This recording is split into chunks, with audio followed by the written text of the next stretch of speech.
रामायण में एक ऐसे ऋषि हुए हैं जिनको गोस्वामी तुलसीदास जी ने सुजान कह के संबोधित किया है। मुनि अगस्त कर शिष्य सुजाना, नाम सुतीक्ष्ण रति भगवाना।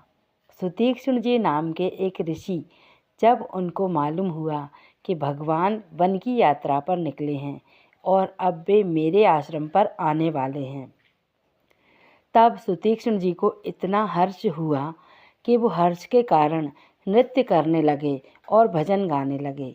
कभी वे दौड़कर मार्ग में जाकर देखते हैं कि प्रभु अभी तक आए कि नहीं आए, कभी अपनी कुटिया में जाकर बैठ जाते हैं।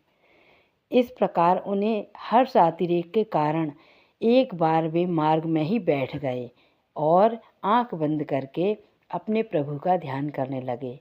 जब उनकी यह दशा श्री राम जी ने वृक्ष के पीछे से देखी, तब भगवान उनके सामने आ गए और सामने खड़े हो गए।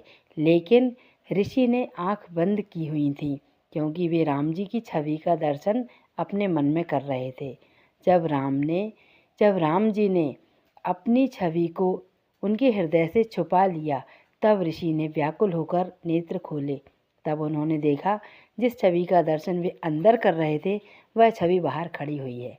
तब उन्होंने राम जी से कहा, प्रभु मुझे स्तुति करना नहीं आती, मैं आपकी स्तुति कैसे करूं?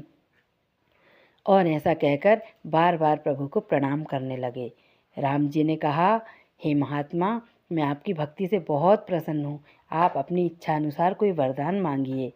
तब सुतीक्ष्ण जी ने कहा, प्रभु मुझे वरदान मांगना नहीं आता, आप अपने मन से मुझे जो वरदान देंगे वही मैं प्राप्त करूँगा।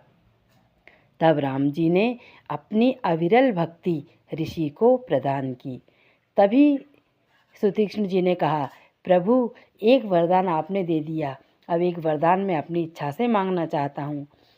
आप सीता जी और लक्ष्मण जी के साथ में इसी वनवासी वेश में मेरे हृदय में सदैव विराजमान हो जाइए।